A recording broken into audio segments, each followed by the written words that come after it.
Europe के Balkan reason में एक ऐसा देश है जो बाकी देशों से बिल्कुल अलग है, अल्बानिया। अगर आपने बाल्कन्स कभी एक्सप्लोर नहीं किया तो अल्बानिया आपके सफर की पहली और सबसे सही मंजिल हो सकती है। दिलचस्प बात यह है कि अल्बानियन लोग सिर्फ अल्बानिया में नहीं रहते। आपको कोसोवो, नॉर्थ मैसेडोनिया, यहाँ तक कि ग्रीस और इटली में भी अल्बानियन मूल के लोग मिल जाएंगे। अल्बानिया की जड़ें बहुत गहरी हैं। ये लोग खुद को इल्लीरियंस का वंशज मानते हैं, जो 2000 बीसी से यहाँ बसे हुए थे। आज का अल्बानिया सिर्फ 28,000 वर्ग किलोमीटर का है, लेकिन इसकी पहचान बहुत बड़ी है। इतिहास और झंडे की कहानी।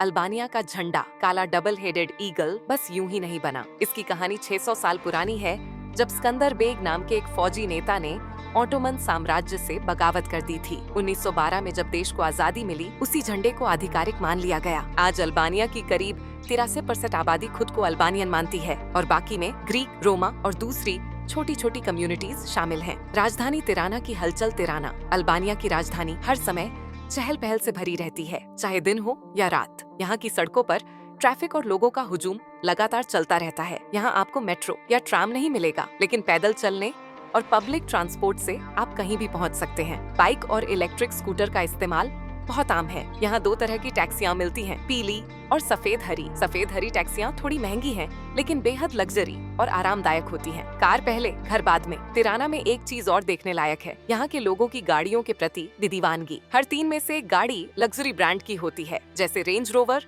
या BMW। एक स्थानीय लड़की ने हंसते हुए कहा, अल्बानियन लड़के घर से ज्यादा गाड़ी में इन्वेस्ट करते हैं ताकि गर्लफ्रेंड इम्प्रेस हो जाए। रहन सहन और खर्चे। तिराना में घर खरीदना इतना आसान नहीं है। एक 100 स्क्वायर मीटर का अपार्टमेंट लेने के लिए कम से कम 1 लाख यूरो चाहिए। किराए भी 300 यूरो से शुरू होते हैं और सेंट्रल लोकेशन में 1000 यूरो तक पहुंच जाते हैं। कई अल्बानियन विदेश में काम करके अपने परिवार को पैसा भेजते हैं। यही उनके मैजिकल पावर्स हैं, जिससे वे गुजारा करते हैं। लोग कैसे हैं? अल्बानियन लोग बहुत ही फ्रेंडली और वार्म होते हैं। अगर आप किसी से रास्ता पूछें तो वो मुस्कुराकर जवाब देगा। दुकानदार भी जब जानते हैं कि आप विदेशी हैं, तो आपकी भाषा में धन्यवाद कहना नहीं भूलते। यहाँ के यंगस्टर्स बेहद ग्रूम्ड और स्टाइलिश हैं। बाल, मेकअप, दाढ़ी, हर चीज का ध्यान रखते हैं। ज्यादातर लोग काले बालों और गोरे रंग के होते हैं, और अगर आपको नीली आंखों वाले लोग दिखें तो समझिए वो स्कैंडिनेवियन टूरिस्ट हैं। ट्रैफिक और सेफ्टी। अल्बानिया में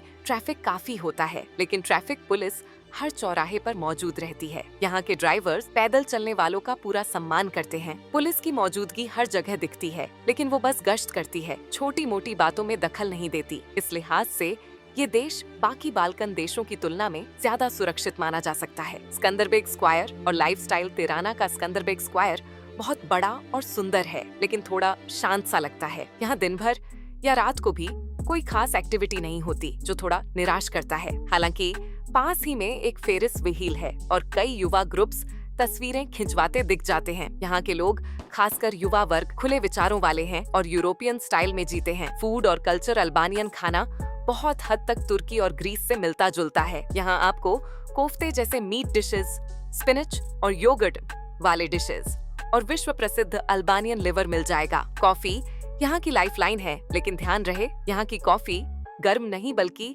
हल्की गुनगुनी होती है, जो शायद आपके टेस्ट के हिसाब से ना हो। अर्थव्यवस्था और भविष्य। अल्बानिया आज भी अपने विकास की राह पर है। इसका लोकल करेंसी लेक यूरो के मुकाबले में काफी कमजोर है। 1 यूरो करीब 100 लेक के बराबर होता है। देश की आय का बड़ा हिस्सा टूरिज्म और विदेश से आने वाले पैसे पर निर्भर करता है। इटली, तुर्की और ग्रीस इसके मुख्य व्यापारिक पार्टनर हैं, और चूंकि इसके पास समुद्र भी है, तो समर में टूरिस्ट्स की भीड़ लगती है। धर्म और सोच। हालांकि यहाँ आधे से ज्यादा आबादी मुस्लिम मानी जाती है, लेकिन यह एक बहुत ही सेक्युलर और लिबरल देश है। कम्युनिज्म के दौर में धार्मिक गतिविधियां बैन थीं, तो अब भी धार्मिकता कम ही देखने को मिलती है। एंड में अल्बानिया एक ऐसा देश है जो छोटा है लेकिन दिलचस्प बहुत है। यहाँ का कल्चर, लोग, खान पान और लो कॉस्ट यूरोपीय लाइफस्टाइल हर टूरिस्ट को कुछ नया सिखाता है। अगर आपको ये वीडियो पसंद आया हो तो लाइक जरूर करें, चैनल को सब्सक्राइब करें और बेल आइकन दबाना मत भूलिए। अगली बार फिर मिलेंगे एक नए देश की कहानी के साथ। तब तक के लिए अलविदा।